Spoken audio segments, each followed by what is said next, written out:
पेट में दर्द हो रहा है। पहली बार है ना सुना? आगे होटल दिखेगा ना तो रुक जाएंगे, ओके? श्वेता, ये एक नई जगह है और अपने माँ को बोले बगैर कहीं मत जाना। तुम मुझे वो जगह दिखाओगी? नहीं दीदी, उधर कोई नहीं आता जाता। सब कहते हैं उस पेड़ में दुइत्तो रहते हैं। कौन? दुइत्तो राक्षस। दोस्तों, अगर आप भी हॉरर, थ्रिलर और माइथोलॉजी से जुड़ी दमदार कहानियां पसंद करते हैं तो आज इस वीडियो को जरूर पूरा देखें। और हाँ, वीडियो शुरू करने से पहले एक छोटी सी गुजारिश, इस वीडियो को लाइक जरूर कर दें और अपने दोस्तों और फैमिली के साथ शेयर जरूर करें। और अगर आप इस चैनल पर नए हैं तो अभी सब्सक्राइब कर लें और साथ ही बेल आइकन को ऑल पर सेट कर लें ताकि आने वाली हर डरावनी और मजेदार स्टोरी आप तक सबसे पहले पहुंचे। तो चलिए शुरू करते हैं 2025 की एक रहस्यमयी और खौफनाक फिल्म माँ की पूरी कहानी, जिसे देखने के बाद आपके रोंगटे खड़े हो जाएंगे। कहानी की शुरुआत होती है शुभांकर नाम के एक आदमी से, जिसकी अचानक मौत हो जाती है। यह खबर मिलते ही उसकी पत्नी अंबिका और उसकी बेटी श्वेता सदमे में डूब जाती हैं। दोनों उसके जाने के गम में खूब रोती हैं, लेकिन वक्त बीतता है और 3 महीने बाद अंबिका और श्वेता की जिंदगी थोड़ी नॉर्मल होने लगती है। इसी दौरान अंबिका को गांव से जयदेव नाम के आदमी का एक फोन आता है। जयदेव बताता है कि मरने से पहले शुभांकर अपने पुश्तैनी घर को बेचना चाहता था और अब उसे एक डीलर मिल गया है जो वह घर खरीदना चाहता है। पहले तो अंबिका कहती है कि जयदेव ही यह डील कर ले, लेकिन जयदेव उसे बताता है कि वह यह काम पैसे के लिए नहीं बल्कि शुभांकर की आखिरी इच्छा पूरी करने के लिए कर रहा है। यह सुनकर अंबिका मान जाती है। जब श्वेता को पता चलता है कि उसकी माँ गांव जा रही है तो वो भी साथ चलने की जिद करती है। अंबिका मना करती है, लेकिन श्वेता कहती है कि उसके पापा भी अकेले गए थे और कभी वापस नहीं आए। आखिरकार माँ और बेटी दोनों गांव के लिए रवाना होते हैं। गांव पहुंचते ही उन्हें पुराना नौकर विकास और उसकी पत्नी नंदिनी और उनकी एक बेटी दीपिका मिलते हैं। दीपिका और श्वेता लगभग एक उम्र के ही होते हैं और जल्दी ही दोनों में दोस्ती हो जाती है। लेकिन गांव में आते ही कुछ अजीब घटनाएं घटने लगती हैं। एक रहस्यमयी पेड़ बार बार दिखता है और भूत प्रेत जैसी घटनाएं होने लगती हैं। श्वेता अपने टैब पर उस पेड़ की एक पेंटिंग देखती है जो उसने बनाई ही नहीं थी। दीपिका बताती है कि वही पेड़ उनके घर के पीछे है और वह एक शैतानी पेड़ है। श्वेता पेड़ को देखने की जिद करती है और नंदिनी उसे दिखाने के लिए मजबूर होती है, लेकिन अंबिका उन्हें रोक देती है। उधर जयदेव एक डीलर को हवेली दिखाने लाता है, लेकिन वो बहुत कम कीमत देता है, इसलिए डील कैंसिल कर दी जाती है। इसके बाद अंबिका नोटिस करती है कि दीपिका को पीरियड शुरू हो गए हैं, लेकिन जैसे ही वह नंदिनी को ये बात बताती है, नंदिनी डर के मारे अपनी बेटी को कमरे में बंद कर देती है और पूजा करने लगती है। उस रात पेड़ वाला शैतान दीपिका को उठा ले जाता है। सुबह पता चलता है कि दीपिका गायब है।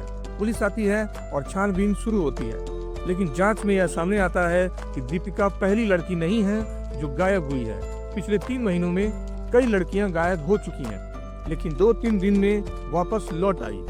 ये सब घटनाएं शुभांकर की मौत के बाद शुरू हुई थी और खासकर तब होती हैं जब लड़कियों को पहले पीरियड आते हैं। अंबिका की बेटी श्वेता उससे सवाल करती है कि आखिर उसके माँ बाप ने उसे गाँव क्यों नहीं लाया था और इन सब के बारे में पहले क्यों नहीं बताया।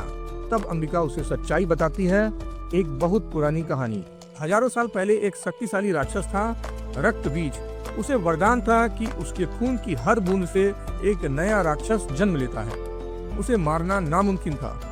तब देवी पार्वती ने काली माता का रूप लेकर उसके खून को जमीन पर गिरने से पहले पी लिया और रक्त बीज को खत्म कर दिया। लेकिन एक बूंद चंद्रपुर गांव में गिर गई और वहां एक नया राक्षस पैदा हुआ, अमसजा।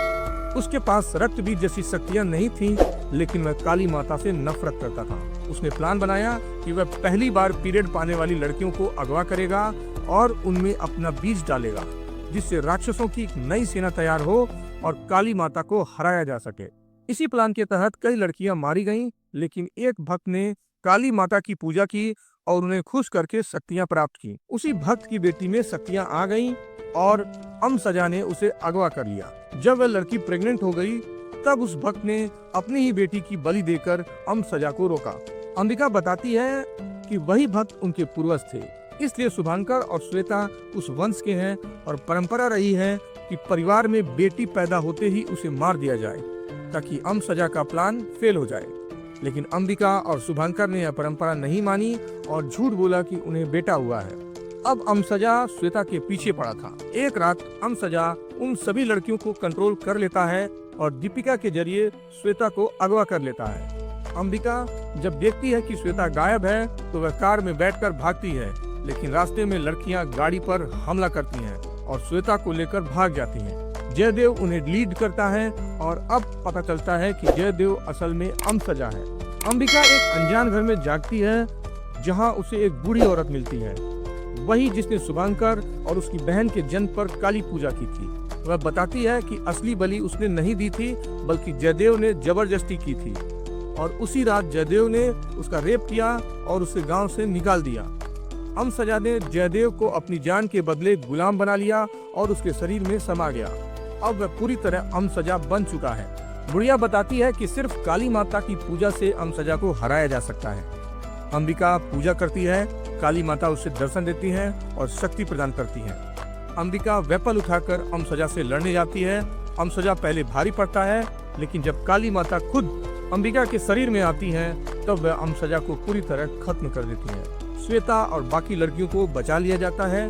गांव वाले खुश हो जाते हैं, लेकिन बुढ़िया कहती है कि अमसजा ने श्वेता के अंदर बीज डाल दिया है, इसलिए अब उसकी बलि देनी होगी। अंबिका मजबूरी में श्वेता को बलि देने चलती है, लेकिन तभी काली माता प्रकट होती हैं और अपने आशीर्वाद से श्वेता के शरीर से अमसजा का बीज खत्म कर देती है।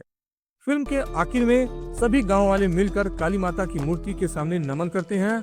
यहीं पे दोस्तों फिल्म खत्म होती है, लेकिन एक पोस्ट क्रेडिट सीन आता है जिसमें हमें शैतान मूवी का ट्यून सुनाई देता है और आर माधवन जैसी आवाज वाला कैरेक्टर नजर आता है।